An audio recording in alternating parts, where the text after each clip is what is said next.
अध्याय 41वां है। प्रोफेसरों के जाने के बाद हर्ष, हरमाइनी, कॉलिन और गिन्नी जल्दी से रॉन को देखने के लिए वार्ड में गए। रॉन ने हर्ष से माफी मांगी और उससे कहा कि उसे कुछ भी याद नहीं है। मैडम पॉम्फ्रे ने उन्हें ज्यादा देर तक रुकने नहीं दिया। उनके अनुसार रॉन को आराम की जरूरत थी। आत्मा पर क्रूर अभिशाप के प्रभाव से उबरना आसान नहीं है। बेचारे रॉन को शायद आगामी क्रिसमस बिस्तर पर बिताना होगा। हर्ष उसे आश्चर्य हुआ।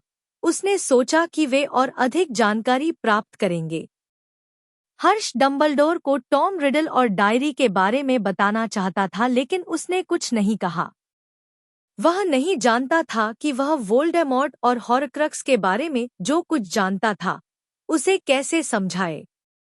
यह जानकारी गुप्त है और अभी तक डंबलडोर भी इसका अनुमान ही लगा रहे हैं। स्थिति और अधिक जटिल होती जा रही है, इसलिए हर्ष को खुद ही काम करना पड़ा। यह रॉन नहीं था जिसने चैम्बर ऑफ सीक्रेट्स खोला था।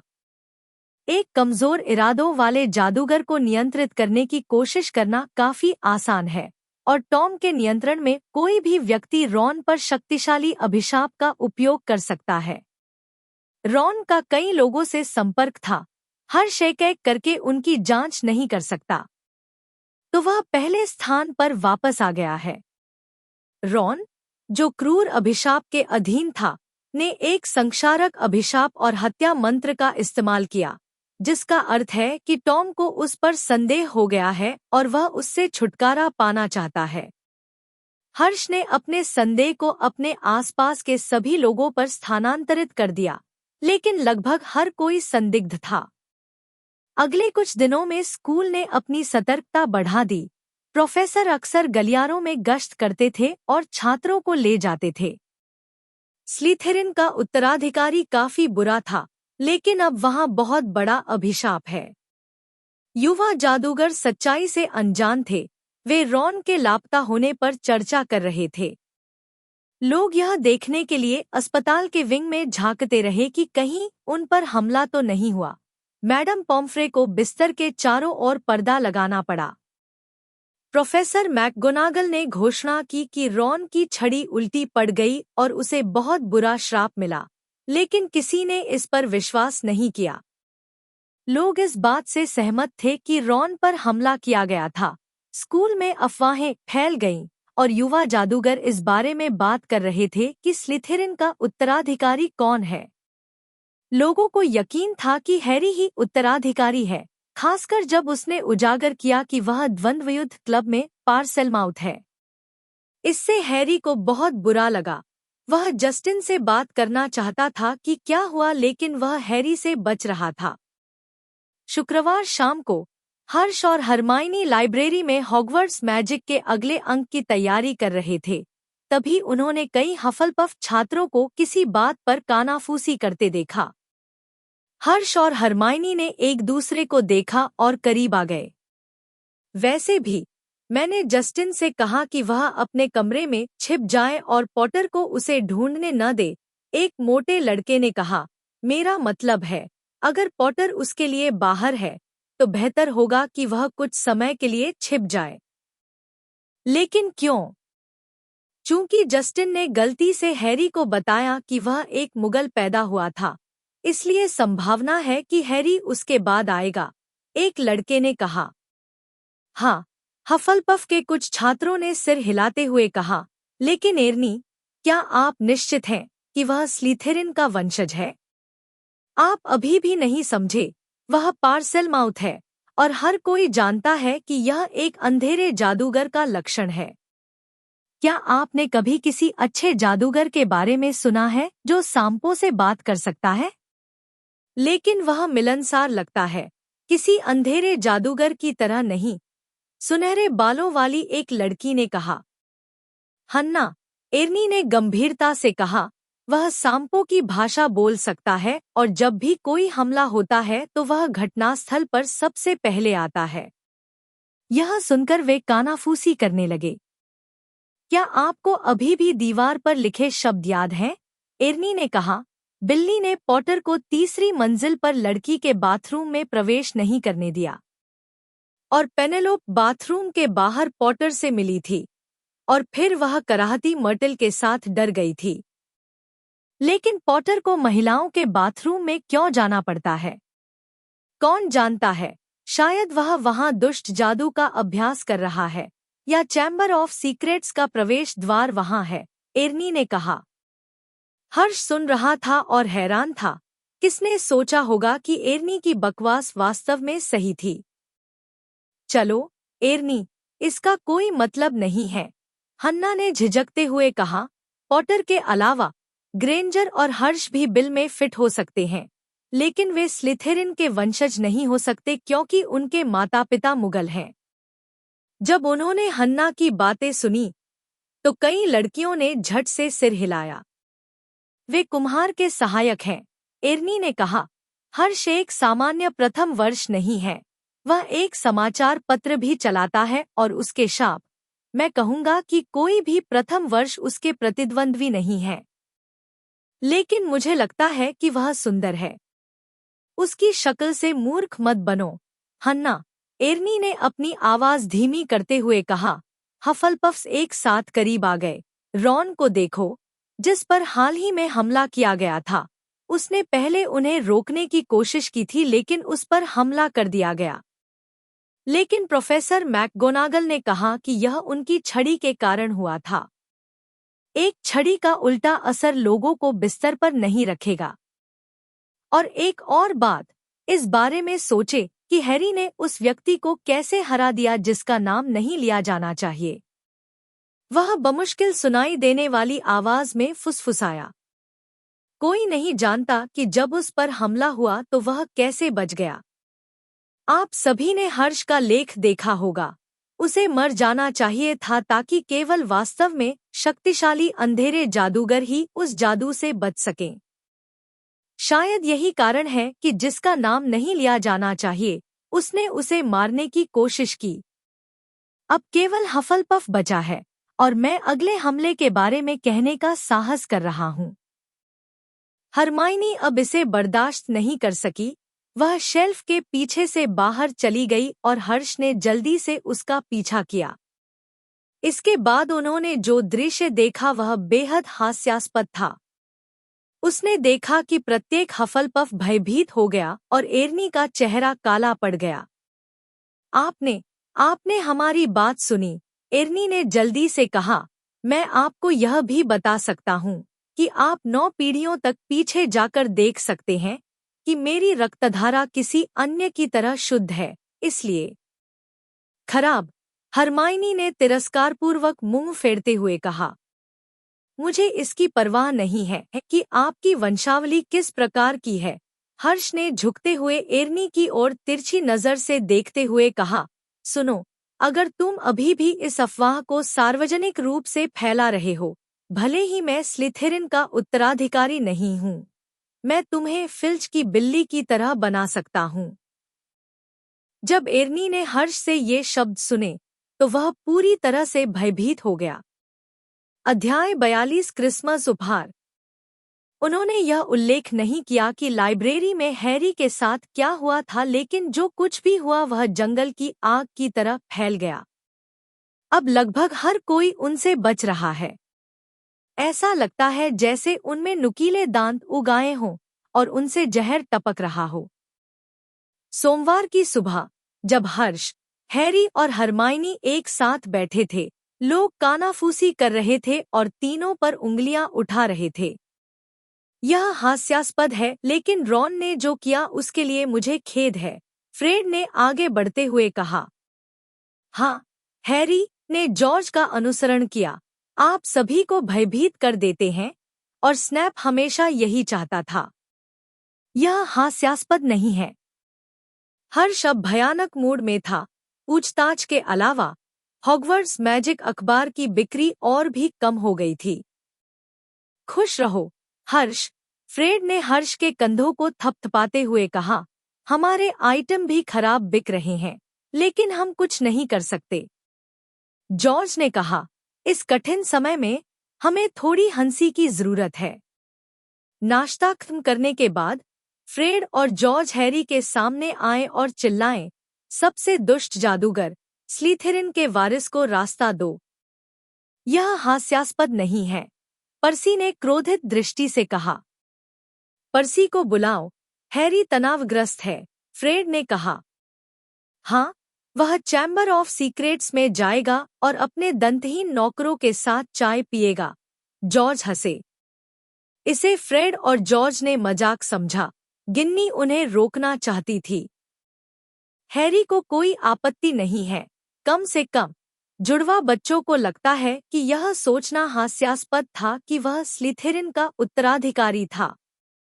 लेकिन उनकी हरकतों से ऐसा लगता था कि ड्रेको को गुस्सा आ गया था।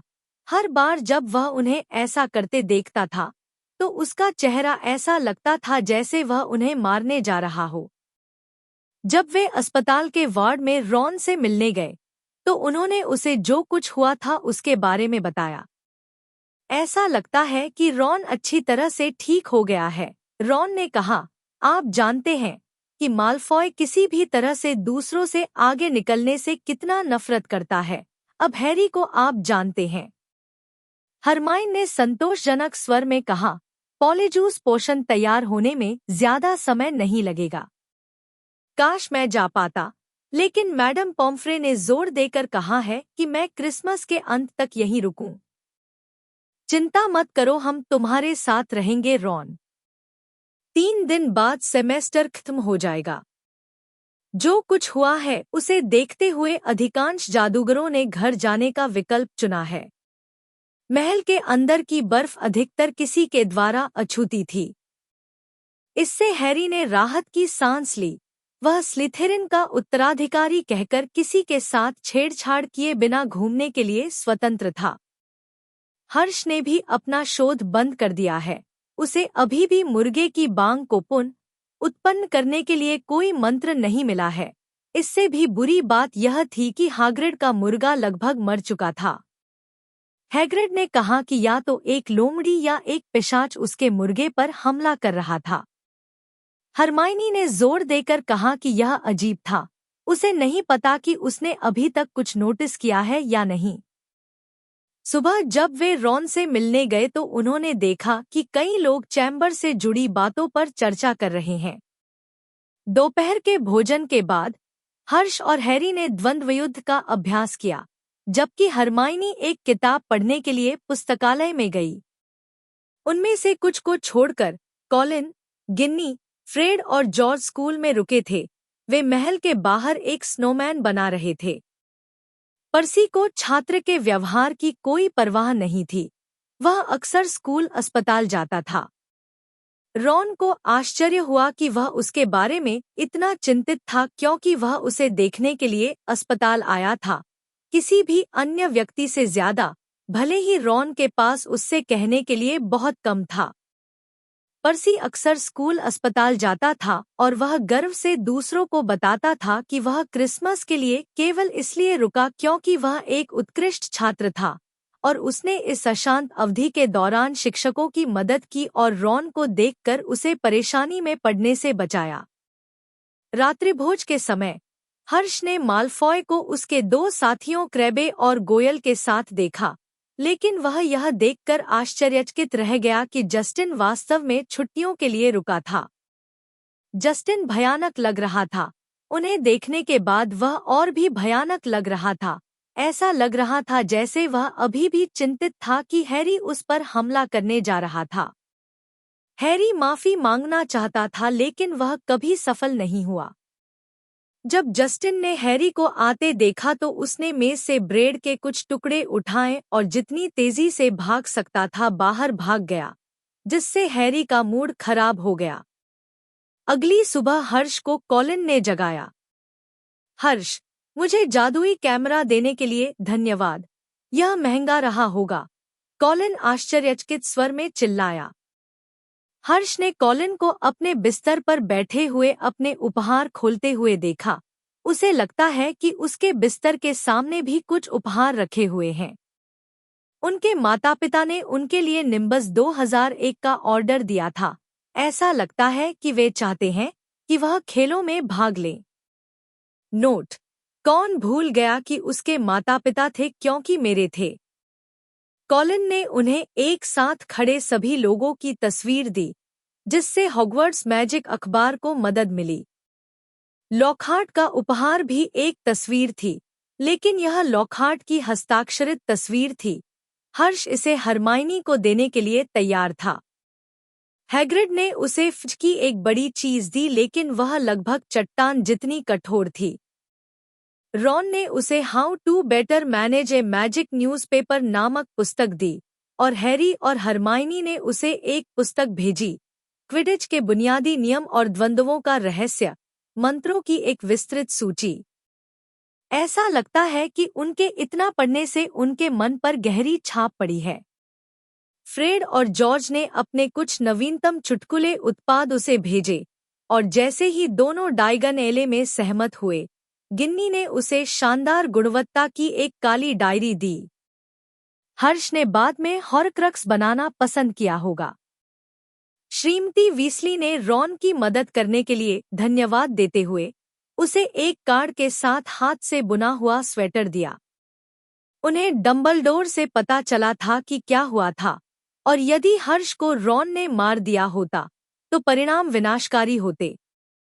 जब हर्ष ने अंततः उपहारों का ढेर खोलना समाप्त किया, तो हैरी और हरमाइनी पहले ही पॉलीजूस पोशन के साथ कॉमन रूम में आ चुके थे।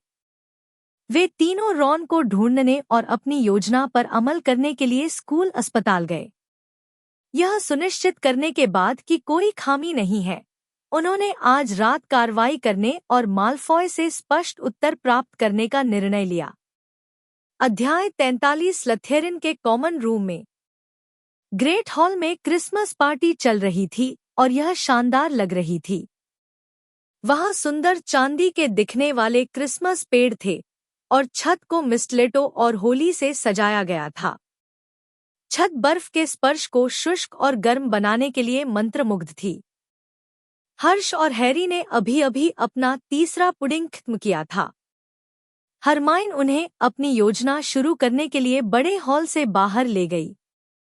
क्रैबे और गोयल के बाल पाना मुश्किल नहीं था। नींद की दवा मिले 2 कपकेक के साथ वे दोनों उनकी दया पर थे। लेकिन कठिन बात यह थी कि हर्ष और हैरी ने उन्हें दालान की कोठरी में छिपा दिया, यह सुनिश्चित किया कि कोई उन्हें देख न सके, और अंत में कुछ बाल खींचे और उनके कपड़े ले लिए। परेशानी हरमाइनी की थी। हर्ष ने जोर देकर कहा कि उसके हाथ में काले बाल मैकगोनागल के बाल नहीं थे, बल्कि एक बिल्ली के बाल थे।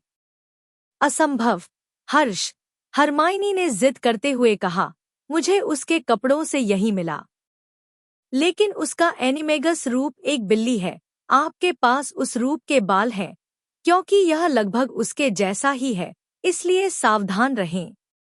अंततः हर्ष के आग्रह के बाद तीनों को किसी अन्य व्यक्ति के बाल पाने का अवसर तलाशने के लिए बड़े हॉल में लौटना पड़ा।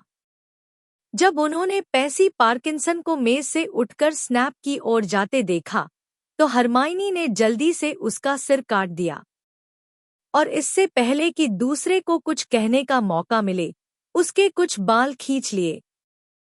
जब हरमाइनी ने उससे माफी मांगी, तो हर्ष और हैरी ने स्नैप को शत्रुतापूर्ण उपहास के साथ उन्हें देखते हुए देखा। वे दोनों खड़े हो गए और बिना एक पल भी गंवाए तेजी से बाथरूम की ओर चले गए। यह सबसे अच्छा अवसर है क्योंकि छात्र क्रिसमस के बाद वापस लौटना शुरू कर देंगे। यह कहता है कि उपयोगकर्ता इसे पीने के बाद अपने आप में वापस आने से पहले ठीक 1 घंटे का समय देगा। हमारी योजना फुलप्रूफ है, लोग सिर्फ क्रैबे, गोयल और पार्किंसन देखेंगे। फिर हरमाइनी ने औषधि उठाई और उसे 3 प्यालों में डाला। पार्किंसंस के बालों को प्याले में डालते समय उसके हाथ कांपने लगे। पॉलीजूस पोशन से बुदबुदाहट की आवाज आई और 1 सेकंड बाद यह बदसूरत भूरे काले रंग में बदल गया। यह आप पर निर्भर है, हरमाइनी ने कहा। हैरी ने झट से गोयल के बाल फेंक दिए और हर्ष ने क्रैबे के बाल फेंक दिए। दोनों प्याले बुदबुदाने और फुफकारने लगे। गोयल का रंग गहरा पीला हो गया जबकि क्रैबे का रंग गहरे भूरे रंग का हो गया। अच्छा, अब हम क्या करें?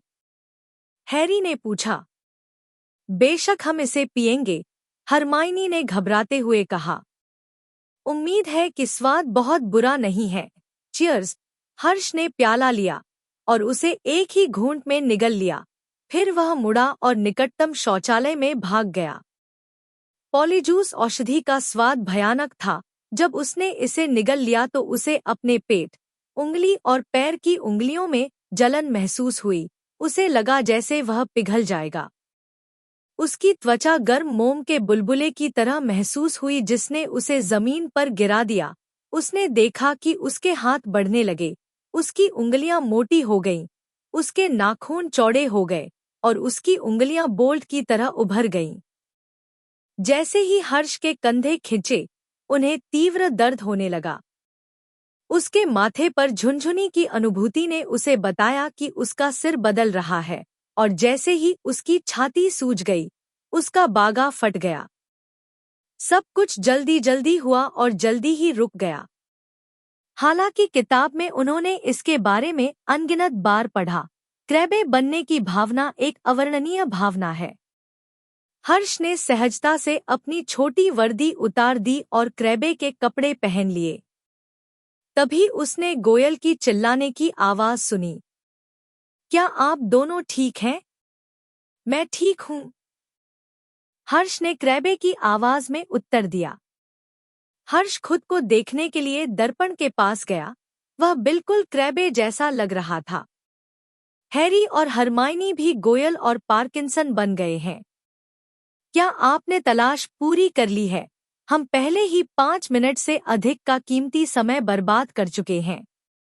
बेहतर होगा कि हम स्लिथेरिन के कॉमन रूम में जाएं और आशा करें कि माल्फॉय वहां है। फिर उन्होंने ध्यान से बाथरूम का दरवाजा खोला और देखा कि वहां कोई नहीं था। फिर उन्होंने उस व्यक्ति की हरकतों की नकल की जैसा उन्हें होना चाहिए था। हरमाइनी के नेतृत्व में तीनों स्लिथेरिन के कॉमन रूम की ओर गए, लेकिन जब उन्होंने अपने सामने खड़े व्यक्ति को देखा तो वे रुक गए। यह स्नैप था। शुभ संध्या, पार्किंसन, गोयल और क्रैबे, स्नैप ने धीमे और धीमे स्वर में कहा। तुम यहाँ क्या कर रहे हो? मुझे लगता है हम। हर्ष और हैरी ने एक दूसरे की ओर देखा। उन्हें समझ नहीं आ रहा था कि क्या कहें। लेकिन क्रैबे और गोयल सामान्य रूप से ऐसे ही लगते थे। स्नैप ने फिर उन्हें नजरअंदाज कर दिया और हरमाइनी को दिलचस्पी से देखा। प्रोफेसर, हम कॉमन रूम में वापस जा रहे हैं, हरमाइनी ने सावधानी से कहा। ओह क्यों? स्नैप ने धीरे से कहा। मिस पार्किंसन, कृपया उससे पहले मेरे कार्यालय आएं। मुझे लगता है कि पार्टी के बारे में थोड़ी चर्चा करना उचित है। लेकिन प्रोफेसर, हैरी ने कहा, वह आगे नहीं जा सकता। उसके पास स्नैप को पैंसी पार्किंसन लेने से रोकने का कोई कारण नहीं था। हर्ष और हैरी ने देखा कि हरमाइनी को स्नैप द्वारा ले जाया गया था। क्या इसे भी फुलप्रूफ कहा जाता है? हैरी ने उत्सुकता से पूछा। मुझे आश्चर्य है कि क्या वह ठीक होगी। मुझे लगता है कि हमें मूल योजना का पालन करना चाहिए, और जब हम माल्फॉय के साथ काम पूरा कर लेंगे, तब हम हरमाइनी को बचाने की कोशिश करेंगे, हर्ष ने कहा। यह कहना आसान है, लेकिन क्या आपको पता है कि स्लिथेरिन कॉमन रूम कहाँ है? जब हर्ष को इस समस्या का एहसास हुआ तो उसने अपना सिर हिला दिया। खाली काल कोठरी गलियारा एक भूल भुलैया की तरह है। 1.25 घंटे के बाद वे वहीं वापस आ गए जहां से उन्होंने शुरू किया था। वे एक गलियारे में आए जहां से 3 रास्ते जा सकते थे। एक स्नैप के कार्यालय की ओर था, दूसरा वह स्थान था जहां लगभग बिना सिर के निक ने अपनी जन्मदिन की पार्टी आयोजित की थी, और दूसरा वह स्थान था जहां वे पहले कभी नहीं गए थे। लेकिन हर्ष ने फलों के चांदी के कटोरे की एक पेंटिंग देखी, जो हॉगवर्ट्स की रसोई तक जाने वाला गुप्त रास्ता होना चाहिए। यहाँ नहीं, मुझे यह दर्पण याद है, हमने इसे अभी देखा था। शायद हमें बाईं ओर जाना चाहिए, हैरी ने अनिश्चित होते हुए कहा। नहीं, यह हफलपफ कॉमन रूम की ओर जाता है। जैसे ही दोनों निराशा से भरे हुए थे, उन्होंने ड्रेको माल्फॉय को अपनी ओर आते देखा। यह पहली बार था जब हर्ष उसे देखकर खुश हुआ था। आप दोनों यहाँ किस लिए खड़े हैं? मुझे लगा कि आप पहले ही वापस आ गए होंगे। हर्ष और हैरी ने बस सिर हिलाया और माल्फॉय उन्हें एक खाली नम पत्थर की दीवार के दाईं ओर ले गए। नया पासवर्ड क्या है? माल्फॉय ने हैरी से कहा। कुना, हैरी लड़खड़ा गया। ओह, हाँ, यह शुद्ध रक्त है, माल्फॉय ने कहा। जैसे ही उसकी आवाज सुनाई दी, उन्होंने दीवार में धीरे धीरे एक छेद देखा और माल्फॉय अंदर चले गए। उसके बाद हर्ष और हैरी आए। अध्याय 44 माल्फॉय की पिटाई। स्लिथेरिन का आम कमरा बड़ा था। दीवारें और छत खुरदरे पत्थरों से बनी थी और छत से हरी बत्तियां लटक रही थी। वहां एक सुंदर नक्काशीदार चिमनी थी, जो कई स्लिथेरिन छात्रों से घिरी हुई थी। तुम दोनों यहीं रुको, मेरे पिता ने अभी मुझे कुछ भेजा है। माल्फॉय ने उन्हें आग के पास 2 खाली कुर्सियों पर बैठने का निर्देश दिया। उन्हें यह देखने की उम्मीद नहीं थी कि लूसियस माल्फॉय ने बिना पूछे उन्हें क्या भेजा था। उन्हें आश्चर्य हुआ कि क्या लूसियस ने जो भेजा वह रहस्यों के कक्ष से संबंधित था। एक क्षण बाद माल्फॉय एक अखबार की कतरन लेकर लौटा और उसे हैरी की नाक के नीचे रख दिया। गोयल, तुम इसे देखोगे तो हंसोगे। हर्ष ने हैरी को थोड़ा कांपते हुए देखा। वह देख सकता था कि उस पर क्या लिखा था। मुगल कलाकृतियों के दुरुपयोग के प्रमुख श्री वीसली के जादुई जांच मंत्रालय पर आज मुगल कार के जादू के लिए 50 से अधिक गैलन का जुर्माना लगाया गया। इस साल की शुरुआत में कथित तौर पर जादुई कार हॉगवर्ट्स में वॉम्पिंग विलो से टकरा गई थी और लूसियस माल्फॉय ने मिस्टर वीसली से इस्तीफा देने के लिए कहा है। श्री वीसली ने मंत्रालय की प्रतिष्ठा को नष्ट कर दिया है। श्री माल्फॉय ने मुझसे कहा है कि वह हमारे लिए कानून लिखने के लिए स्पष्ट रूप से अयोग्य हैं और उनके हास्यास्पद मुगल संरक्षण कानून को तुरंत समाप्त कर दिया जाना चाहिए। श्री वीसली ने कोई टिप्पणी नहीं की, लेकिन उनकी पत्नी ने संवाददाताओं से कहा कि वे चले जाएं, अन्यथा वह भूत को उन्हें काटने के लिए छोड़ देंगी।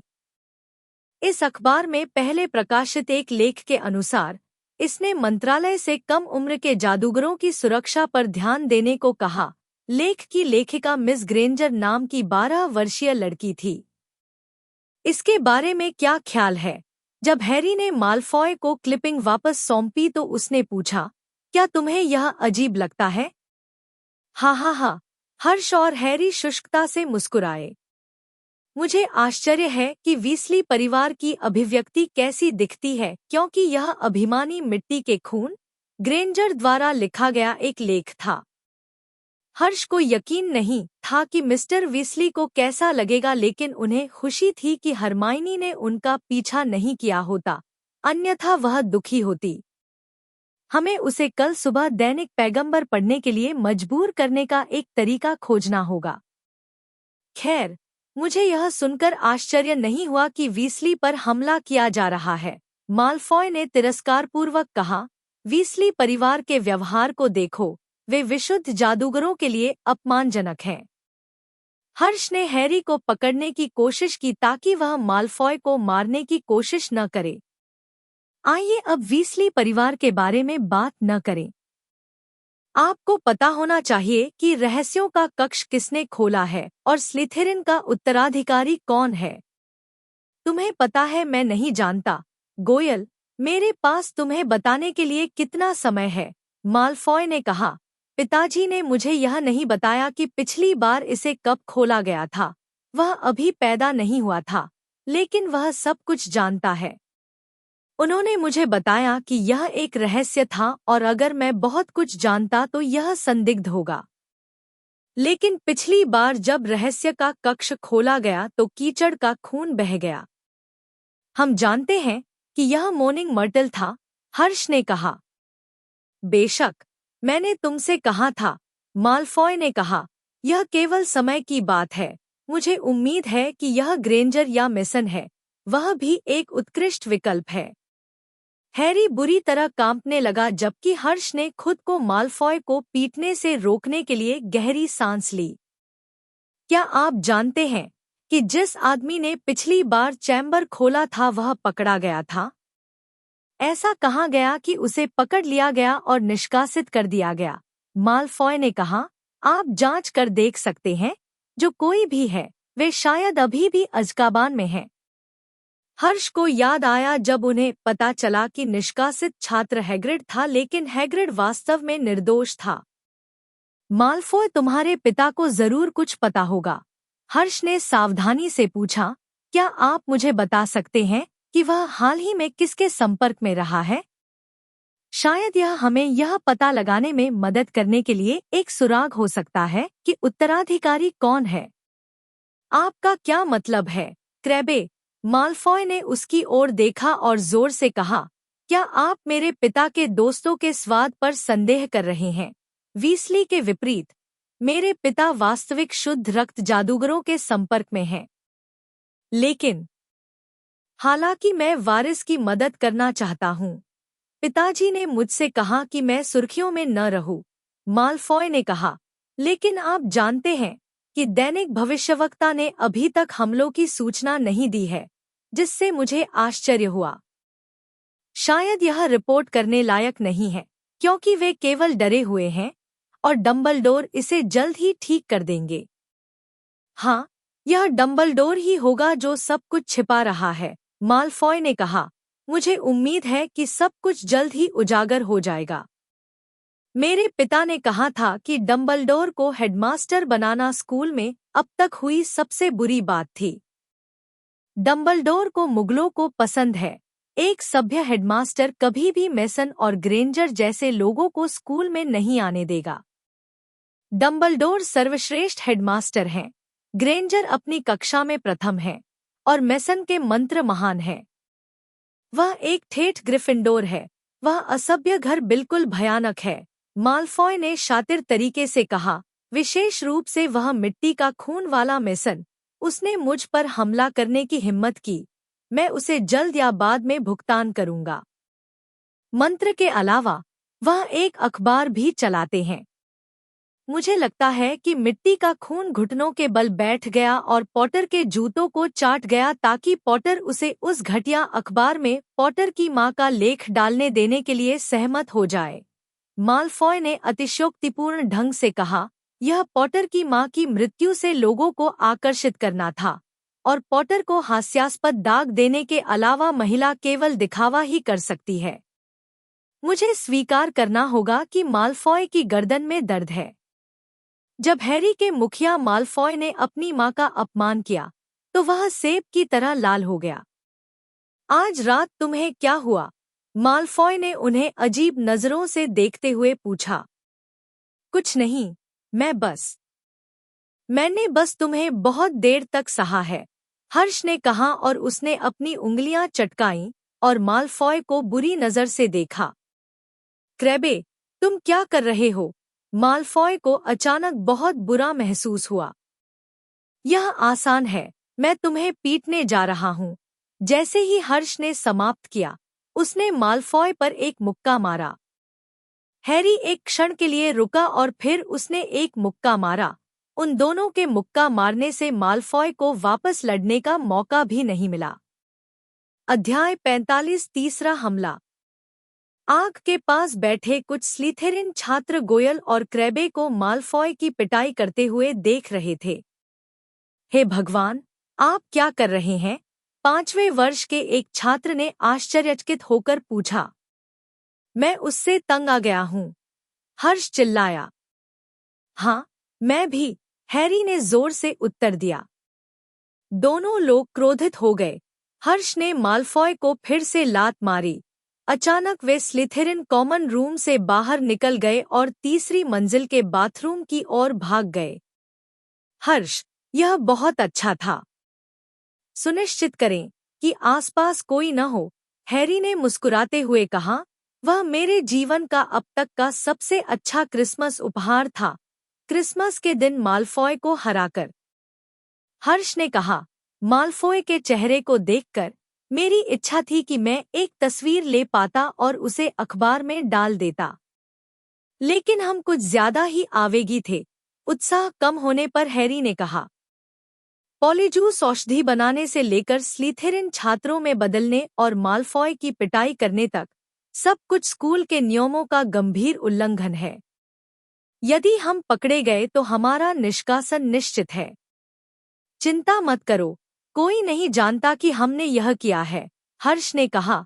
दूसरों की नज़र में यह क्रैबे और गोयल थे जिन्होंने माल्फॉय की पिटाई की। जब तक हम सामान्य व्यवहार करते हैं तब तक हमें अच्छा होना चाहिए। हैरी अचानक रुका और बोला, रुको, हम अभी वापस नहीं जा सकते। हरमाइनी अभी भी स्नैप के कार्यालय में है। मैं लगभग भूल ही गया था, हमें उसे बचाने का कोई रास्ता ढूंढना होगा। दोनों चुपचाप स्नैप के कार्यालय के दरवाजे पर पहुंचे।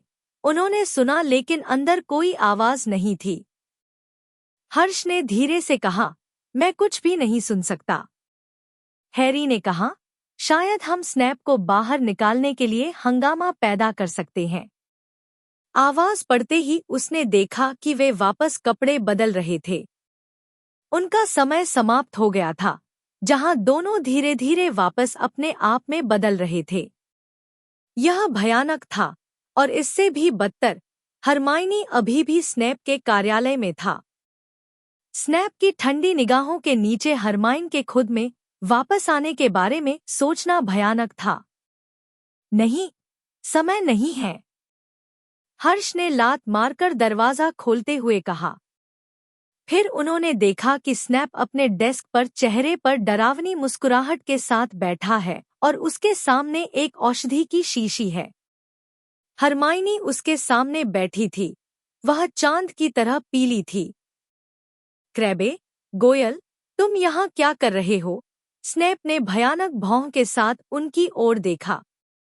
प्रोफेसर, कुछ बड़ा हुआ है। यह ड्रेको है, किसी ने कॉमन रूम में उस पर हमला किया है। वह खून से लथपथ जमीन पर पड़ा है और हमें नहीं पता कि क्या करना है, हर्ष चिल्लाया। हाँ, तुम्हें जाकर देखना चाहिए, हैरी ने जल्दी से कहा। हमला हुआ? तुम दोनों मूर्ख, तुमने उसे स्कूल अस्पताल क्यों नहीं भेजा? हर्ष रुके, फिर घबरा गए और कहा, हमें यकीन नहीं था कि इसका पिछले 2 हमलों से कोई लेना देना है। कार्यालय में मंद रोशनी के कारण स्नैप ने ध्यान नहीं दिया कि हर्ष का चेहरा सामान्य क्रैबे जैसा नहीं दिखता था। तुम यहीं रुको, मेरे वापस आने तक उस पर नजर रखो।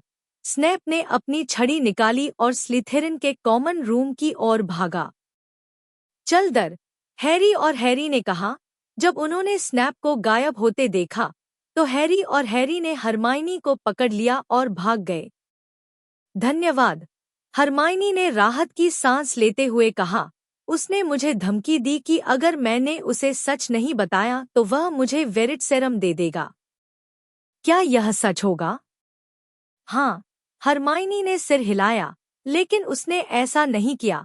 उसने निश्चित रूप से अनुमान लगाया कि मैं कौन हूँ, इसलिए वह पॉलीजूस औषधि के प्रभाव के खत्म होने का इंतजार कर रहा था। लेकिन उस समय आपके सक्रिय होने के लिए धन्यवाद। प्रभाव अभी भी खत्म नहीं हुआ है। बेहतर होगा कि हम जल्दी से तीसरी मंजिल के बाथरूम में वापस जाएं। हैरी को लगा कि उसके पैर छोटे होते जा रहे हैं, इसलिए उसके जूते अब बहुत बड़े हो गए हैं और अब उसे दौड़ते समय अपने कपड़े उठाने पड़ते हैं। तभी वह किसी चीज से लड़खड़ाया और जोर से जमीन पर गिर पड़ा। हर्ष और हरमाइनी रुक गए और मंद मोमबत्ती की रोशनी में वे देख सकते थे कि हैरी किस चीज से फिसल गया था। दोनों लोग आश्चर्यचकित रह गए। यह जस्टिन था, उस पर हमला किया गया है। हरमाइनी ने खुद को चीखने से बचाने के लिए अपना हाथ अपने मुंह पर रख लिया। उनके सामने जस्टिन फर्श पर लेटा हुआ था। वह भयभीत अभिव्यक्ति के साथ कठोर था। उसके सामने जो कुछ था वह बड़े दर्पण के टूटे हुए अवशेष थे। कांच के टुकड़ों ने जस्टिन के पूरे शरीर को ढक दिया था। हैरी उठ खड़ा हुआ और उसने जस्टिन पेट्रिफाइड को जमीन पर देखा। हैरी ने जल्दी से एक दूसरे की ओर देखा। उसके चेहरे पर अजीब लाल रंग था और उसका चेहरा डरा हुआ था। ये तीनों अब पूरी तरह से बदल चुके हैं। यह सबसे खराब स्थिति थी। तीसरा हमला हुआ है और वे घटनास्थल पर दोबारा पहुंचने वाले पहले व्यक्ति थे। अगर लोग उन्हें देख ले तो क्या कहेंगे? इसके बारे में सोचें। जस्टिन का हाल ही में ड्यूएल क्लब में हैरी के साथ झगड़ा हुआ था और ऐसी अफवाहें चल रही हैं कि हैरी उस पर हमला करने वाला था और अब वह उसके सामने ही डर गया है। विशेष रूप से वे अब स्लिथेरिन की वर्दी पहन रहे हैं, इसलिए यदि लोग इसे देखेंगे तो वे वास्तव में सोचेंगे कि हैरी ही उत्तराधिकारी है। लेकिन हर्ष को यकीन नहीं था कि स्नेप उनका स्वागत नहीं करेगा। हर्ष ने उत्सुकता से कहा, उसे छोड़ो, चलो। हम उसे यूं ही यहाँ नहीं छोड़ सकते। हमें मदद के लिए किसी को ढूंढना होगा। मूर्ख मत बनो, हरमाइनी। अगर हम मौजूद हैं तो क्या आप साबित कर सकते हैं कि हैरी उत्तराधिकारी नहीं है? खासकर जब से हमने स्लिथेरिन की वर्दी पहनी है, हम इसे दूसरों को कैसे समझा सकते हैं? हमने बस कुछ पॉलीजूस औषधि ली और माल्फॉय को पीटा, बस इतना ही। अब यह क्रिसमस है, हो सकता है कि वह कुछ समय तक न मिले। हरमाइनी झिझकी। चिंता मत करो, स्नेप जल्द ही वापस आ जाएगा और वह जस्टिन को स्कूल अस्पताल भेज देगा, हैरी ने कहा। लेकिन चिंता मत करो, अगर तुम उसकी मदद करना चाहते हो तो हमें वापस अपने कपड़े बदलने होंगे। हर्ष के समाप्त होने के बाद हर्ष ने उसका हाथ पकड़ा और फिर से दौड़ना शुरू कर दिया। अध्याय 46 टॉम रिडल की डायरी। तीनों लोग सीढ़ियों से ऊपर चढ़े और उस कोठरी में गए जिसमें क्रैबे और गोयल थे और जूते उसमें फेंक दिए। वे चले गए और केवल मोजे पहने हुए ही तीसरी मंजिल पर पहुंच गए। फिर उन्होंने रॉन को देखा। रॉन, तुम यहाँ क्या कर रहे हो? हरमाइनी से पूछा, जो आश्चर्यचकित थी। मैडम पॉम्फ्रे ने कहा कि मैं जा सकता हूँ और उन्होंने सुझाव दिया कि मुझे क्रिसमस पार्टी में शामिल होना चाहिए, लेकिन मैं पहले आपको देखना चाहता था। फिर तुमने क्या देखा? हर्ष ने उत्सुकता से पूछा। जस्टिन पर तब हमला किया गया था जब वे बाथरूम में नहीं थे। मैं अभी अंदर आया जब तुम वापस आए, रॉन ने हकलाते हुए कहा। योजना कैसी रही? सब कुछ ठीक रहा। हमने माल्फॉय की पिटाई भी की, लेकिन जब हम स्नैप के कार्यालय से बाहर निकल रहे थे तो हमने देखा कि जस्टिन डर गया था। वह काल कोठरी में बड़े दर्पण के सामने पड़ा हुआ था, हैरी ने निराश होते हुए कहा। एक और हमला? रॉन हांफने लगा। वह उन तीनों से भी अधिक डरा हुआ लग रहा था। क्या यह माल्फॉय नहीं था? मेरा अनुमान नहीं होगा, हैरी ने कहा। जब हमला हुआ तब वह स्लिथेरिन के कॉमन रूम में हमारे साथ था। हैरी ने अपना सिर हिलाया। लेकिन यह पूरी तरह से समय की बर्बादी नहीं थी। हमें उससे एक महत्वपूर्ण सुराग मिला। हैरी, रॉन और हरमाइनी एक दूसरे के बीच फुसफुसाए, जबकि हर्ष ने रॉन के पीछे एक टूटे हुए दर्पण के नीचे एक फटी हुई काली किताब देखी। उसका दिल अचानक कड़ा हो गया। उसकी पुतलियां फैल गईं और उसने अपने हाथ भींच लिए। हे भगवान, यह टॉम रिडल की डायरी है। वह स्कूल में आधे साल से इसकी तलाश कर रहा था, लेकिन अब यह अचानक उसके सामने आ गया, क्योंकि उसे कहीं नहीं मिल रहा था। हर्ष आगे बढ़ा और उसे उठाने की कोशिश की, लेकिन रॉन ने अचानक उसे रोकने के लिए अपना हाथ बढ़ा दिया। हर्ष, इसे मत छुओ, रॉन ने कहा, जो पीला और डरा हुआ लग रहा था। यह क्या है? हैरी ने, जिसने यह भी देखा था कि सिंक में क्या था, पूछा। मूर्ख मत बनो, एक किताब खतरनाक नहीं हो सकती। ऐसी अनगिनत किताबें हैं जो खतरनाक हैं, रॉन ने डायरी देखते हुए कहा। मेरे पिता ने मुझसे कहा था कि जादू मंत्रालय द्वारा जब्त की गई कुछ किताबें आपकी आंखें जला देंगी और ऐसी भी किताबें हैं जिन्हें एक बार उठाने के बाद आप कभी भी नीचे नहीं रख पाएंगे, इत्यादि। हर्ष ने डायरी उठाने की कोशिश करते हुए कहा, ठीक है, मैं समझता हूँ कि आपका क्या मतलब है। नहीं, आप नहीं समझे, रॉन चिल्लाया जबकि अन्य तीनों ने आश्चर्य से उसकी ओर देखा। फिर उसने अपनी आवाज धीमी कर दी, मेरा विश्वास करो, हर्ष, यह खतरनाक है इसलिए इसे मत छुओ।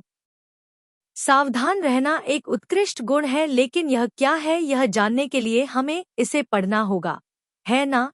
हर्ष ने डायरी लेते हुए कहा। जैसे ही उसने इसे खोला, उसे यकीन हो गया कि क्या यह सचमुच टॉम रिडल की डायरी है। उसने उसे खोलकर देखा तो उसमें नाम लिखा था, टॉम रिडल। टॉम रिडल, वह कौन है? मैंने हॉगवर्ट्स में इस नाम के किसी व्यक्ति के बारे में कभी नहीं सुना, लेकिन मुझे ऐसा लगता है जैसे मैंने इसे पहले कहीं देखा है। हर्ष ने फुसफुसाते हुए कहा, टॉम रिडल ने 50 साल पहले स्कूल की सेवा के लिए विशेष पुरस्कार जीता था। मुझे याद है, मैंने इसके बारे में पहले पढ़ा था, लेकिन इसमें यह नहीं बताया गया था कि उसने इसे क्यों जीता, हरमाइनी ने कहा। कुछ भी संभव है, हो सकता है कि उसने 30 उल्लुओं को बचाया हो या एक शिक्षक को विशाल स्क्विड से बचाया हो, रॉन फुसफुसाए। हम इस चीज को फेंक क्यों नहीं देते, यह गंदी लगती है। 50 साल पहले आखिरी बार चैम्बर ऑफ सीक्रेट्स खोला गया था, शायद इस डायरी का इससे कुछ लेना देना है, हर्ष ने कहा और अपने हाथ में मौजूद डायरी का ध्यानपूर्वक अध्ययन किया। सचमुच, मुझे देखने दो। हैरी ने जल्दी से डायरी उठाई और उसे देखते हुए कहा, इसमें एक भी शब्द नहीं लिखा है। उसने डायरी को पीछे की ओर घुमाया और देखा कि यह लंदन के वॉक्सहॉल रोड नामक मुगल दुकान से थी। वह मुगल वंश का रहा होगा, उसने सोचा, इसलिए उसने वहां से डायरी खरीदी। वैसे भी यह हमारे लिए बहुत उपयोगी नहीं है, रॉन ने जल्दी से कहा, चलो इसे यहीं छोड़ दें। नहीं, मुझे लगता है कि हर्ष सही है, हरमाइनी ने कहा जब उसने अपनी आंखें सिकोड़ ली, जिससे वह प्रोफेसर मैकगोनागल की तरह लग रही थी। इसके बारे में सोचे, क्योंकि रिडल 50 साल पहले यहाँ स्कूल गया था, वह अब हॉगवर्ट्स में नहीं होगा। लेकिन डायरी यहाँ क्यों है और इसे किसने फेंक दिया? हम मालफॉय से जानते हैं कि पिछली बार चैम्बर खोलने वाले व्यक्ति को निष्कासित कर दिया गया था और टॉम रिडल ने उसी समय स्कूल में विशेष योगदान जीता था, तो क्या वह वारिस को पकड़ने के लिए इसे जीत सकता था? उसकी डायरी हमारे लिए उन चीजों का पता लगाने के लिए सबसे अच्छा विकल्प है जो हम जानना चाहते हैं। जिस आदमी ने इन हमलों को अंजाम दिया, वह नहीं चाहेगा कि यह डायरी इधर-उधर भटकती रहे। उत्कृष्ट तर्क, रॉन ने थोड़ा सिकुड़ते हुए कहा, लेकिन उसने अपनी डायरी में कुछ भी नहीं लिखा। हो सकता है कि उसने अदृश्य स्याही से लिखा हो, हरमाइनी ने कहा जब उसने अपनी छड़ी निकाली और वाक्यांश बोला, अपेरेसियम। लेकिन कुछ नहीं हुआ। फिर भी हरमाइनी निराश नहीं हुई। फिर उसने एक चमकीला लाल इरेजर निकाला। यह एक जादुई इरेजर है जो मुझे डाइगन एले में मिला। फिर उसने पहले पन्ने पर 1 जनवरी की तारीख लिखी, लेकिन कुछ नहीं हुआ। और कुछ? यह पहेली? रॉन ने कहा, हो सकता है कि उसने इसमें चीजें लिखने में समय बर्बाद नहीं किया हो। लेकिन हरमाइनी हार मानने को तैयार नहीं थी। हैरी ने कहा, मुझे ऐसा लगता है कि वह मेरा एक दोस्त था जिसके बारे में मैं भूल गया था। यह बेतुका लग रहा होगा क्योंकि हॉगवर्ट्स आने से पहले मेरा कभी कोई दोस्त नहीं था और यह टॉम रिडल वह व्यक्ति है जो 50 साल पहले हॉगवर्ट्स गया था। यह सिर्फ आपका दिमाग आपके साथ चालाकी कर रहा है। तो चलिए इसे यहीं छोड़ दें और लड़कियों के बाथरूम में एक फटी हुई डायरी के साथ रहने के बजाय क्रिसमस पार्टी में जाएं, जिसमें कुछ भी नहीं लिखा है। हर्ष ने डायरी वापस लेते हुए कहा, इसमें जरूर कुछ छिपा होगा जिसे हमने अभी तक नहीं खोजा है। ठीक है, चूंकि आप सभी ऐसा सोचते हैं, मेरे पास एक विचार है। रॉन ने अपनी आवाज धीमी करते हुए कहा, हर्ष, इसे मुझे दे दो और मैं इसे अपने पिता को भेज दूंगा जो इस चीज से निपटने में विशेषज्ञ हैं। नहीं, रॉन, हर्ष ने अपना सिर हिलाते हुए कहा और डायरी अपने बैग में रख ली। मुझे लगता है कि मेरे लिए इसे अपने पास रखना बेहतर है क्योंकि मैंने हाल ही में एक किताब में एक औषधि देखी है जो इसके रहस्यों को उजागर कर सकती है। मुझे नहीं पता कि यह भ्रम है या सिर्फ बाथरूम में मोमबत्ती की धीमी रोशनी, लेकिन रॉन का चेहरा पीला पड़ गया लग रहा था। अध्याय 47 पहला संपर्क। अपनी वर्तमान ताकत और डायरी को नष्ट करने में असमर्थता की पुष्टि करने के बाद हर्ष ने टॉम के साथ संवाद करने का प्रयास करने का फैसला किया। वह जो कुछ भी कहता है मुझे उस पर विश्वास नहीं करना चाहिए। उस रात हर्ष अपने बिस्तर पर बैठा। उसने एक कलम निकाली और लिखा, हेलो, मेरा नाम हर्ष मैसन है। काली स्याही एक सेकंड के लिए चमकी लेकिन फिर अगले ही पल ऐसा लगा जैसे वह कागज में समा गई हो और बिना किसी निशान के गायब हो गई हो। फिर शब्दों का एक सेट सामने आया जो उन्होंने कभी नहीं लिखा था।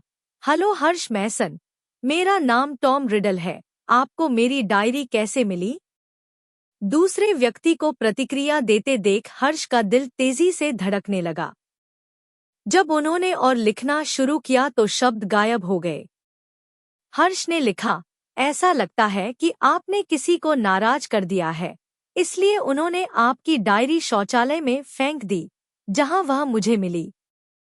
सौभाग्य से मैंने अपने विचारों को स्याही की तुलना में अधिक स्थायी तरीके से दर्ज किया क्योंकि मुझे पता था कि हमेशा ऐसे लोग होंगे जो नहीं चाहते कि यह डायरी पढ़ी जाए। इस डायरी में अतीत की कुछ भयानक बातें दर्ज हैं। उनमें से कुछ हॉगवर्ट्स से हैं। ओह, तो आप हॉगवर्ट्स के छात्र थे? हाँ, जब मैं गया था, चैम्बर ऑफ सीक्रेट्स था।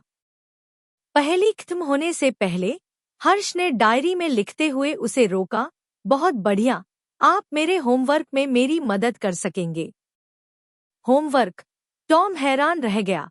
उसने कुछ देर तक कोई जवाब नहीं दिया। हाँ, मैं अपनी मदद के लिए किसी वरिष्ठ की तलाश कर रहा हूँ, लेकिन ऐसा लगता है कि उनकी दिलचस्पी केवल क्विडिच में है। प्रोफेसर स्नैप और बिन्स ने हमें कुछ कठिन काम दिए। कठोर लिखावट तेज और टेढ़ी-मेढ़ी थी। प्रथम वर्ष के छात्र की तरह जिसने हॉगवर्ट्स को नहीं अपनाया था और आखिरकार उसे कोई ऐसा मिल गया जो उसके होमवर्क में उसकी मदद कर सके। ये कार्य बहुत कठिन है और मेरी क्षमता के साथ इन्हें पूरा करना पूरी तरह असंभव है। टॉम, क्या तुम मेरी मदद नहीं करोगे? मुझे खेद है, हर्ष, लेकिन मुझे लगता है कि होमवर्क खुद ही करना चाहिए। अगर आप चाहें तो मैं आपको कुछ और भी बता सकता हूँ, जैसे चैम्बर ऑफ सीक्रेट्स के बारे में बातें। जब मैं अपने 5वें वर्ष में था, चैम्बर खुला था और अंदर के प्राणी ने कई छात्रों पर हमला किया और एक को मार डाला। मैंने आखिरकार उस आदमी को पकड़ लिया जिसने रहस्यों का कक्ष खोला और फिर उसे निष्कासित कर दिया गया। हाँ, आपके लिए अच्छा है। लेकिन अगर मैं छुट्टियां खत्म होने से पहले काम खत्म नहीं कर पाया तो राक्षस को भूल जाओ। प्रोफेसर मुझे मार डालेंगे। आपसे बात करके बहुत अच्छा लगा। अलविदा। उसने एक झटके से डायरी बंद कर दी। हर्ष ने सांस ली और अपने बिस्तर पर पीछे की ओर गिर गया। आज वह केवल रिडल से पहला संपर्क कर रहा था, इसलिए उसके साथ गहन बातचीत करने की कोई आवश्यकता नहीं है। और जब वह वोल्डेमॉर्ट के साथ व्यवहार कर रहा हो तो उसे सावधान रहना होगा। उसके द्वारा उसका नेतृत्व किया जा सकता है, इसलिए हर्ष ने बातचीत में पहल की। वैसे भी उसके पास डायरी है। उसे हमलों के जारी रहने के बारे में चिंता करने की जरूरत नहीं है। अभी उसके पास बेसिलिस्क से निपटने से पहले टॉम के साथ संवाद करने का समय है।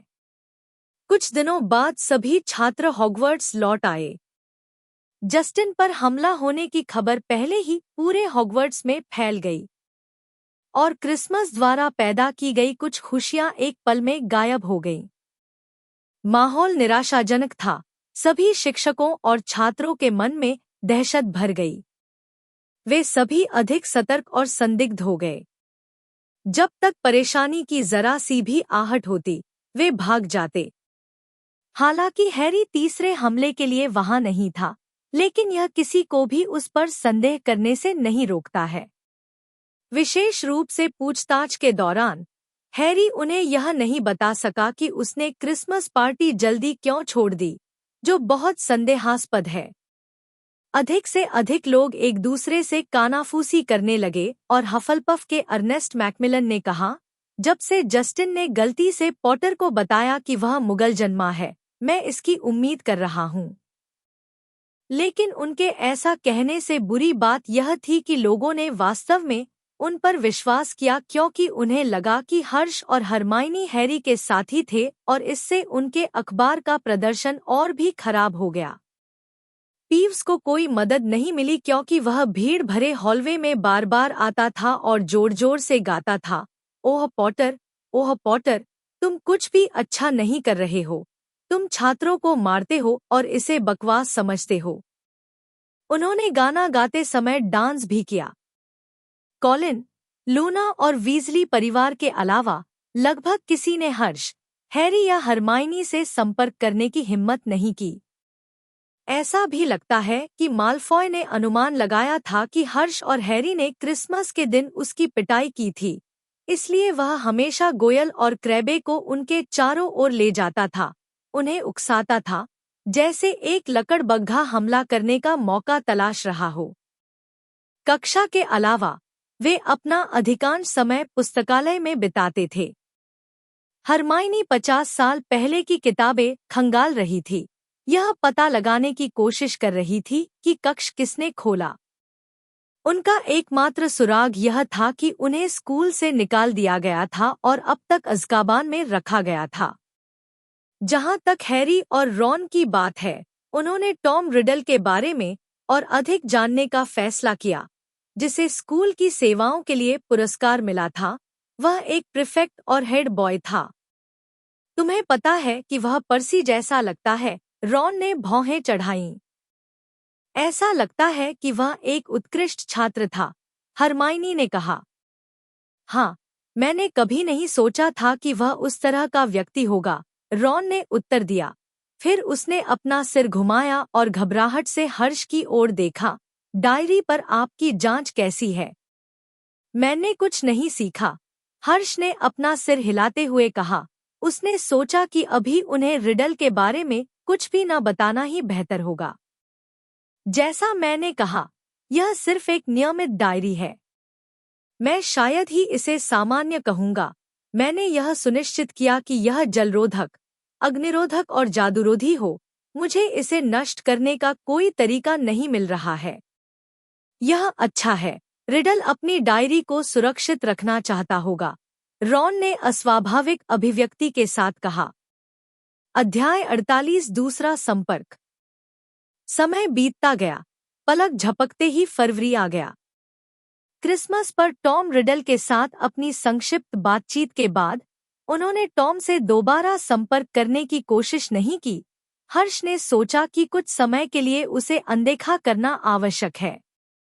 स्कूल में माहौल अभी भी तनावपूर्ण है, भले ही हमले रुक गए हैं और मैंड्रेक घास परिपक्व हो गई है, लेकिन अधिकांश छात्र अभी भी दहशत में थे। लॉकहार्ट को लगा कि उसे कुछ करने की जरूरत है। आपको चिंता करने की जरूरत नहीं है, रहस्यों का कक्ष कभी नहीं खोला जाएगा, लॉकहार्ट ने डार्क आर्ट्स वर्ग के खिलाफ हर बचाव के अंत में यही कहा था। अपराधी को पता रहा होगा कि मैं उन्हें देरसबेर पकड़ लूंगा, इसलिए उन्होंने बुद्धिमानी से मेरे पकड़ने से पहले ही रोक दिया। लॉकहार्ट ने कहा, अब बुरी यादों को खत्म करने की जरूरत है। मेरे पास कहने के लिए बहुत कुछ नहीं है, लेकिन मुझे लगता है कि मेरे पास जवाब है। 14 फरवरी को जब उन्होंने नाश्ता किया तब तक सभी को पता था कि लॉकहार्ट मनोबल बढ़ाने के लिए क्या कर रहा है। जब हर्ष उस सुबह ग्रेट हॉल में दाखिल हुआ तो उसने देखा कि सभी दीवारें बड़े चमकीले गुलाबी फूलों से ढकी हुई थी। इससे भी बुरी बात यह है कि अनगिनत दिल के आकार की कंफेद्दी थी जो हल्की नीली छत से आ रही थी। लॉकहार्ट शिक्षक की मेज पर एक चमकीला गुलाबी वस्त्र पहने हुए बैठा था जो सजावट से मेल खाता था, और उसके बगल में बैठे प्रोफेसरों का चेहरा अजीब था। प्रोफेसर मैकगोनागल थोड़ा सा हिले और स्नैप को ऐसा लगा जैसे वह बर्फ में जा रहे हों। इसके बाद लॉकहार्ट ने घोषणा की कि उसने एक छोटे से आश्चर्य की व्यवस्था की है। अगले ही पल 12 बौने दरवाजों से गुजरे। सामान्य बौनों के विपरीत उन सभी के पास सुनहरे पंख थे और उनकी पीठ पर वीणा थी। लॉकहार्ट ने उन्हें मिलनसार छोटे कामदेव कहा। उन्होंने छात्रों से कहा कि वे उनका उपयोग वैलेंटाइन कार्ड वितरित करने के लिए कर सकते हैं या प्रेम औषधि बनाने के तरीके के बारे में स्नैप से सलाह मांग सकते हैं। हर्ष को नहीं पता था कि किसी ने स्नैप से पोषण के बारे में पूछने की हिम्मत की या नहीं, लेकिन बौने स्कूल में वैलेंटाइन कार्ड बांटने के लिए दौड़ते रहे। शिक्षकों में लॉकहार्ट को सबसे अधिक कार्ड प्राप्त हुए, लगभग 200 या अधिक।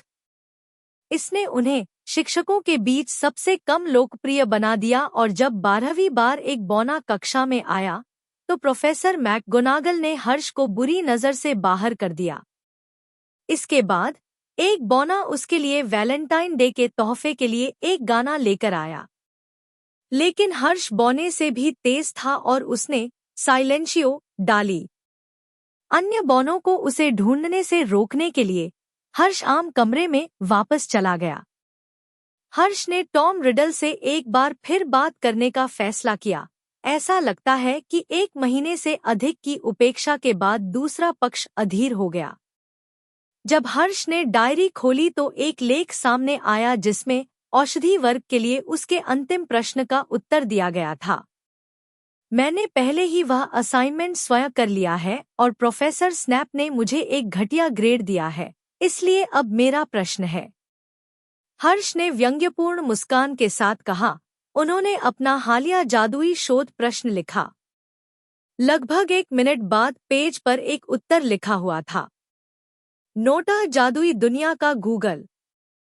रिडल ने उसे एकदम सटीक उत्तर दिया जिससे उसे गहरी आत्मज्ञान की अनुभूति हुई। ऐसा लगता है कि रिडल की समझ प्रोफेसरों से भी अधिक गहरी थी। इस तरह हर्ष ने दूसरी बार टॉम रिडल के साथ संवाद करना शुरू किया। हर रात सबके सो जाने के बाद वह चुपचाप डायरी निकालता था, अपनी जादुई पढ़ाई में आने वाली कठिनाइयों को लिखता था। समस्याएं और अधिक कठिन हो जाती थी। ऐसे कई प्रश्न थे जो युवा जादूगर आमतौर पर नहीं पूछते थे, लेकिन रिडल ने इस पर ध्यान नहीं दिया। रिडल हर्ष से चैम्बर ऑफ सीक्रेट्स और उसे खोलने वाले व्यक्ति के बारे में बात करना चाहता था, लेकिन हर बार जब हर्ष ने विषय बदला तो रिडल हर्ष के तरीके को अपना रहा था। दोनों के बीच एक अजीब समझौता हुआ। पहले रिडल ने चैम्बर ऑफ सीक्रेट्स के बारे में एक कहानी सुनाई और फिर हर्ष ने अपने सवाल पूछे। एक युवा वोल्डेमॉर्ट के रूप में टॉम रिडल के पास ज्ञान का एक विशाल भंडार था और अगर वह चाहे तो हर्ष द्वारा उठाए गए लगभग हर सवाल का जवाब दे सकता था। सबसे सरल कक्षा असाइनमेंट से लेकर सबसे गूढ़ जादुई सिद्धांत तक। उदाहरण के लिए ध्वनि रिकॉर्ड करने की वह विधि जिसने हर्ष को इतने लंबे समय तक परेशान किया था, उसे रिडल ने दिया था जो किसी भी आइटम में ध्वनि को सहेज सकता था। रिडल की मदद से हॉगवर्ट्स मैजिक का अकादमिक अनुसंधान अनुभाग फलफूल रहा था। लूना द्वारा लिखे गए लेखों की तरह अब कोई उबाऊ लेख नहीं था, बल्कि वास्तविक शोध लेख थे। ट्रांसफिगरेशन कक्षा के बाद प्रोफेसर मैकगोनागल ने हर्ष को यहाँ तक कहा कि वह एनिमैगस पर उनके शोध की गहराई से आश्चर्यचकित थी। इसके अलावा डेली प्रोफेट के संपादक, जो उनके अखबार का अनुसरण कर रहे थे, ने अपने कुछ शोध लेखों को दोबारा छापने की पेशकश की थी और हर्ष को कई पेशेवर जादुई अकादमिक पत्रिकाओं से कुछ पांडुलिपियां भी प्राप्त हुईं। लेकिन निश्चित रूप से अधिकांश लेख टॉम के थे। केवल 1 महीने में हर्ष की प्रगति नई ऊंचाइयों पर पहुंच गई। उन्होंने रिडल से बहुत कुछ सीखा, जैसे सैद्धांतिक ज्ञान जो कक्षा में नहीं पढ़ाया जाता था, जिसमें काला जादू भी शामिल था। वास्तव में ऐसा लगता है कि दूसरा पक्ष जानबूझकर या अनजाने में हर्ष को डार्क आर्ट्स सिखा रहा है और उसे इन मंत्रों का उपयोग करने के लिए प्रोत्साहित कर रहा है। पहले तो हर्ष को कुछ भी असामान्य नहीं लगा। प्रोफेसर फ्लिटविक से परामर्श करने के बाद उन्हें पता चला कि टॉम उन्हें काला जादू सिखा रहे थे। तब तक हर्ष इस बात से अनजान थे कि समस्या कितनी गंभीर है। उन्होंने सोचा कि काले जादू के बारे में और अधिक जानना उपयोगी होगा। थोड़ी देर बाद आखिरकार उसे ध्यान आया कि क्या गलत था, और ऐसा लगा कि काले जादू ने उसकी सोच को प्रभावित कर दिया है। वह और अधिक चिड़चिड़ा और संवेदनशील हो गया, और हर बार जब वह काले जादू का अभ्यास करता था तो उसके दिमाग में क्रूर विचार आते थे। विशेष रूप से जब वह हाल ही में मालफॉय से भिड़ गया, तो हर्ष को अपनी छड़ी निकालने और एक नया जादू इस्तेमाल करने का प्रलोभन हुआ जो उसने अभी-अभी सीखा था।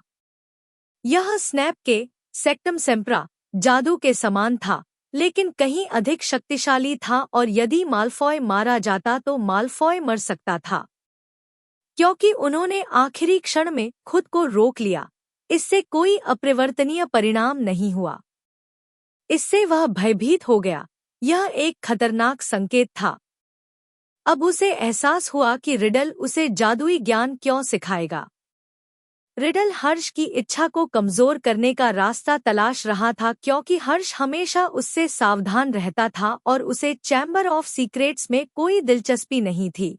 इसलिए उसने हर्ष को जादुई ज्ञान से लुभाया, और जब हर्ष की शक्ति खो गई तो इससे उसे हर्ष को नियंत्रित करने का मौका मिल जाएगा। भले ही रिडल उसे नियंत्रित न कर सके, हर्ष का अंतिम परिणाम वोल्डेमॉर्ट, एक दुष्ट अंधेरे जादूगर के समान होने की संभावना थी। तब से हर्ष ने कभी भी डायरी को छूने की हिम्मत नहीं की। टॉम रिडल वास्तव में दुष्ट है। वह धीरे धीरे किसी के दिमाग पर नियंत्रण कर सकता है, यहाँ तक कि हर्ष जैसे लोग जो शुरू से ही हाई अलर्ट पर थे भी उसके चंगुल में फंस सकते हैं। अध्याय 49। वर्ष पहले हर्ष डायरी को हर समय अपने पास रखते थे, क्योंकि यह खतरा अभी भी था कि टॉम रिडल दूसरे व्यक्ति को इसे वापस लेने के लिए नियंत्रित कर लेंगे, लेकिन उन्होंने इसे कभी नहीं खोला। हर्ष की सावधानी के कारण महल में कोई हमला नहीं हुआ।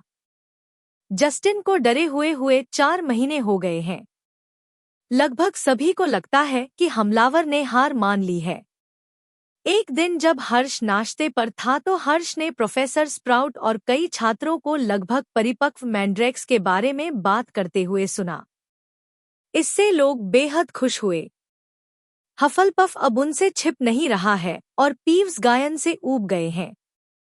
अखबार की बिक्री बढ़ रही थी और लोग अपना ध्यान आगामी ग्रिफिंडोर बनाम हफलपफ क्विडिच मैच पर केंद्रित कर रहे थे, जो यह निर्धारित करेगा कि इस वर्ष क्विडिच कप कौन जीतेगा। हर्ष ने पूरे तीसरे वर्ष ईस्टर रविवार को सार्वजनिक रूप से उदास बैठे देखा। स्कूल ने हमसे अगले साल के लिए एक कक्षा चुनने के लिए कहा है। हैरी और कॉलिन पाठ्यक्रम की एक सूची के साथ चले। ऐसा लगता है कि हमें और पाठ जोड़ने होंगे। प्रोफेसर मैकगोनागल ने हमें इसे गंभीरता से लेने के लिए कहा। हरमाइनी ने हैरी और रॉन को घातक दृष्टि से देखते हुए कहा, यह हमारे भविष्य को प्रभावित करेगा। हैरी ने कहा, मैं नहीं चाहता, लेकिन मैं औषधि छोड़ना चाहता हूँ। असंभव, रॉन ने उदास स्वर में कहा। अगर हम मुख्य कक्षाओं को छोड़ सकते तो मैं डार्क आर्ट्स के खिलाफ रक्षा छोड़ देता। लेकिन वह कोर्स बेहद महत्वपूर्ण है, हरमाइनी ने आश्चर्यचकित स्वर में कहा। रॉन ने कहा, लॉकहार्ट के साथ मैंने कुछ भी नहीं सीखा। जो छात्र जादूगर परिवारों से हैं, उन्हें अपने परिवारों से उल्लू मिले, जिन्होंने उन्हें बताया कि क्या चुनना है। इससे नेविल जैसे कुछ छात्रों के लिए यह और अधिक कठिन हो गया, जो निर्णय नहीं ले पा रहे थे। जहां तक हैरी का सवाल है, जो मुगल परिवार में पला बढ़ा है, वहां कोई सलाह नहीं थी। अंत में उसने अपनी आंखें बंद कर ली और एक रास्ता चुनने के लिए अपनी छड़ी से बेतरतीब ढंग से इशारा किया। तुम ऐसा नहीं कर सकते, हैरी, हरमाइनी ने जल्दी से उसे रोकते हुए कहा। क्या आपके पास कोई अच्छे विचार हैं? हैरी ने भौहें चढ़ाते हुए पूछा। हम सब कुछ चुन सकते हैं। स्कूल ने यह नहीं कहा कि इसकी अनुमति नहीं है ना? हरमाइनी ने कहा, अनिश्चित। हाँ, लेकिन मैं ऐसा नहीं करना चाहता, हैरी ने जल्दी से अपना सिर हिलाते हुए कहा। भविष्यवाणी कक्षा दिलचस्प लगती है, आपको उसे चुनना चाहिए, हर्ष ने कहा और हैरी की सूची को देखा। मुझे इसमें दिलचस्पी है और यदि आपके पास मौका है तो मैं सामग्री पर जाना चाहूंगा। हर्ष की सलाह उत्कृष्ट है क्योंकि अटकल आपको भविष्य देखने में मदद कर सकती है, पर्सी ने कहा। यह जानने के बाद कि मैंड्रेक्स जल्द ही परिपक्व हो जाएंगे, वह अपने सामान्य स्वभाव में वापस आ गए। आप कौन सा कोर्स चुनते हैं, यह इस पर निर्भर करता है कि आप भविष्य में क्या करना चाहते हैं। लोग हमेशा कहते हैं कि मुगल अध्ययन को चुनना मूर्खता है, लेकिन मैं व्यक्तिगत रूप से सोचता हूँ कि जादूगरों को मुगल समाज की पूरी समझ होनी चाहिए, खासकर यदि वे मुगल के साथ मिलकर काम करना चाहते हैं। उदाहरण के लिए, मेरे पिता ने इसे लिया और वह मुगल से संबंधित चीजों से निपटते हैं। मेरे भाई चार्ली को बाहर घूमना पसंद है, इसलिए उसने जादुई प्राणियों की देखभाल करना चुना और अब वह ड्रैगन के साथ काम करता है। इसलिए ऐसी कक्षाएं ले जो आपको जो करना चाहते हैं उसमें मदद करेंगी। पर्सी की सलाह से कोई खास फर्क नहीं पड़ा क्योंकि क्विडिच के बाद हैरी को नहीं पता था कि वह क्या करना चाहता है। प्रोफेसर मैकगोनागल चाहते हैं कि हम कल अपनी पसंद बताएं, इसलिए हैरी के बारे में सोचें, हरमाइनी ने सभी विषयों की जांच करते हुए कहा। यू टू रॉन, तुम मेरी माँ जैसी लगती हो, रॉन ने अपनी नाक सिकोड़ते हुए कहा। उस रात हर्ष, हैरी और रॉन आग के सामने बैठे और प्रत्येक कक्षा पर चर्चा की। अंततः हैरी और रॉन ने समान कक्षाएं चुनी। उन्होंने सोचा कि भले ही पाठ उबाऊ हो, यदि वे एक साथ हैं तो वे इसे पूरा कर लेंगे। जब उन्होंने अभी-अभी अपना पाठ्यक्रम लिखा था तो उन्होंने हरमाइनी को दौड़ते हुए देखा। मुझे पता चला कि 50 साल पहले स्कूल से किसे निकाला गया था। हरमाइनी ने फिर अपनी आवाज धीमी की और कहा, यह हैग्रिड था। हैग्रिड ने 50 साल पहले चैम्बर खोला था। यह असंभव है, हैरी ने खड़े होते हुए झट से कहा। मैं चाहता हूँ कि यह वह न हो, लेकिन मुझे जो सबूत मिला वह ठोस था, हरमाइनी ने कहा। चूंकि मुझे लाइब्रेरी में कुछ नहीं मिला, इसलिए मैंने डेली प्रोफेट के संपादक को लिखा और उनसे मदद मांगी। उसने क्या कहा? उसने मुझे 50 साल पहले का एक अखबार भेजा था, हरमाइनी ने अखबार निकालते हुए कहा। यहाँ देखो, इसमें लिखा है कि हैग्रिड को एक गंभीर दुर्घटना के बाद स्कूल से निकाल दिया गया था। हम पहले से ही जानते थे कि हैग्रिड को निष्कासित कर दिया गया था। हैरी ने कहा कि वह सच्चाई स्वीकार करने को तैयार नहीं है।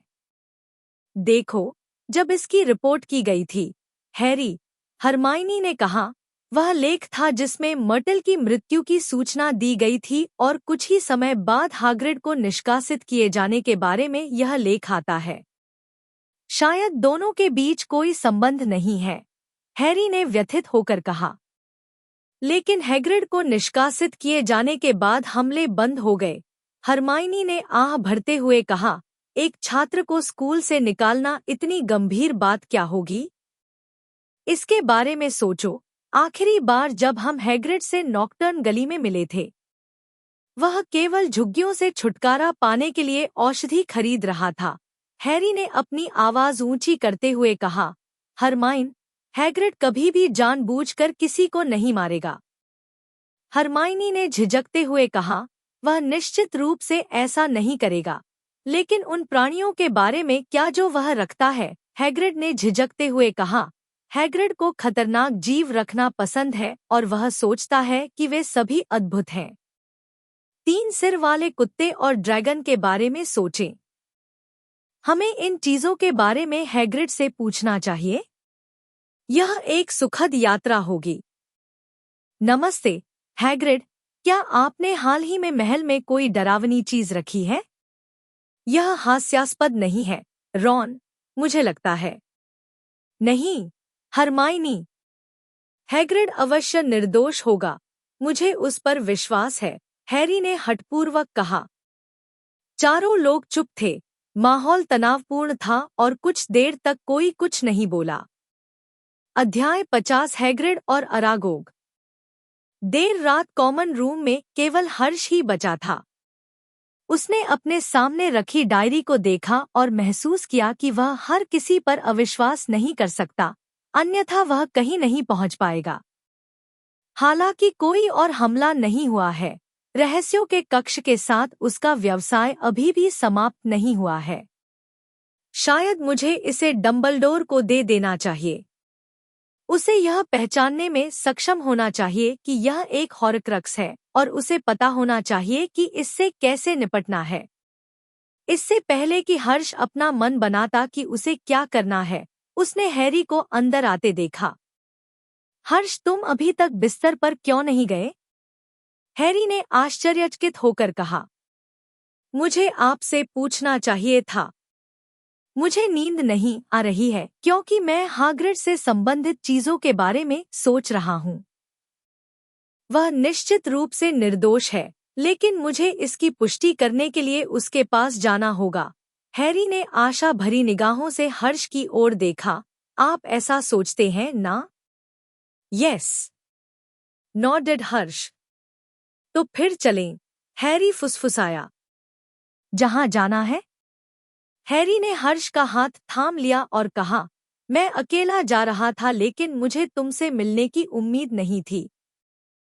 हर्ष रोना चाहता था क्योंकि वह जानता था कि उसे बिस्तर पर जाना चाहिए था। जो कुछ वह पहले से जानता था, उसे जानने के लिए वह महल से बाहर नहीं जाना चाहता था, लेकिन हैरी ने उसे मना करने का मौका नहीं दिया। हैरी ने उसे ग्रिफिंडोर कॉमन रूम से बाहर खींच लिया।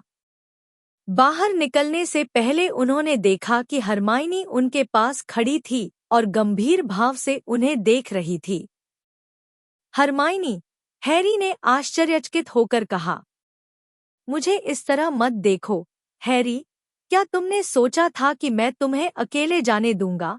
हरमाइनी ने कहा, मैंने कहा था कि हमें हैग्रिड से बात करनी है लेकिन मुझे विश्वास नहीं है कि उसने ऐसा किया है, हालांकि उसे कुछ पता होना चाहिए।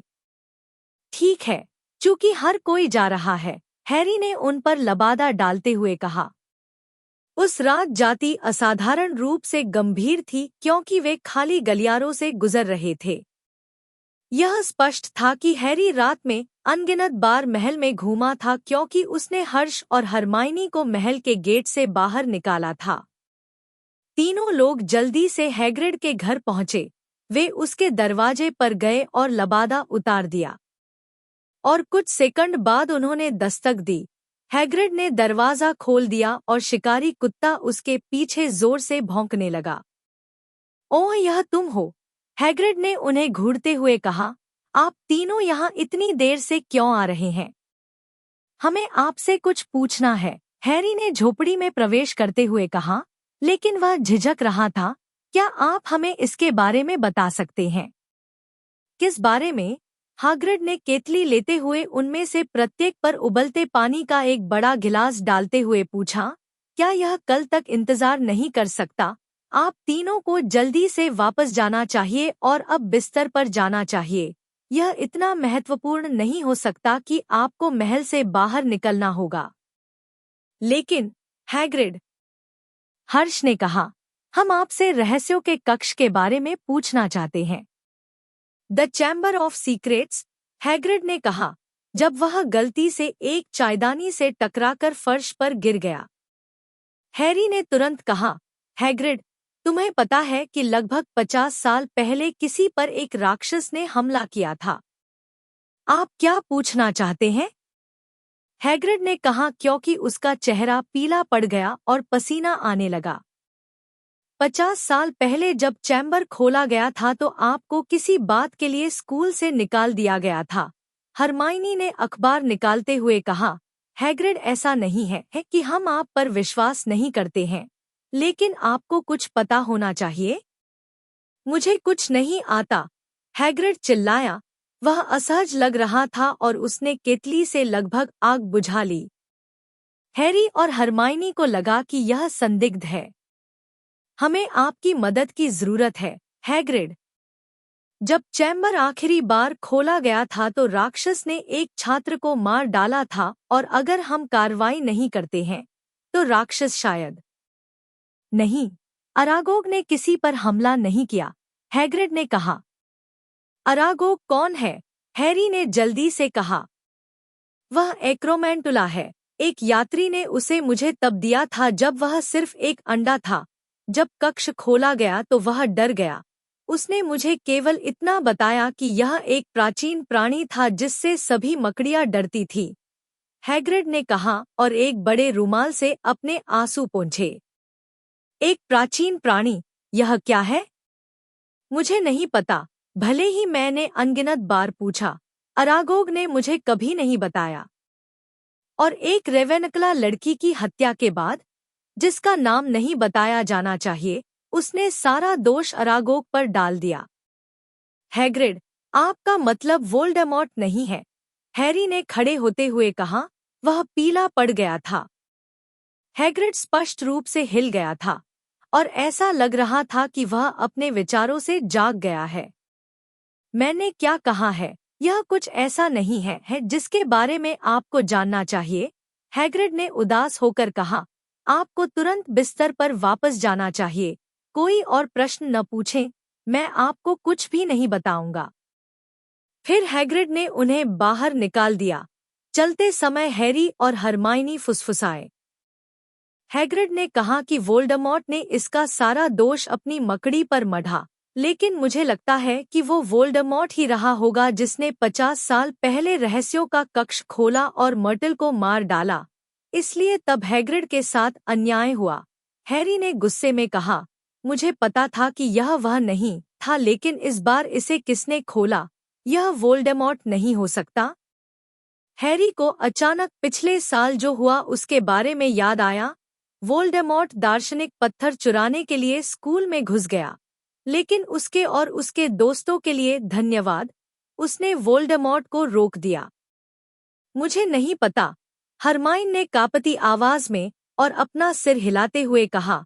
हो सकता है पिछले साल की तरह वोल्डेमॉर्ट किसी के सिर पर फिसल गया हो। रॉन पर जो श्राप था उसे याद रखें, उसने ही ऐसा किया होगा। वह कहाँ छिपा है और रहस्यों के कक्ष में कौन सा राक्षस छिपा है? हैरी ने कहा। हैग्रिड ने कहा कि यह एक प्राचीन प्राणी है जिससे मकड़ियां डरती हैं। मुझे लगता है कि मैंने भी ऐसे ही जीव कहीं देखे हैं, हरमाइनी ने कहा और याद करने की कोशिश की कि यह क्या था। फिर वह हर्ष की ओर मुड़ी और पूछा, हर्ष, क्या तुम कुछ जानते हो? यह सरल है।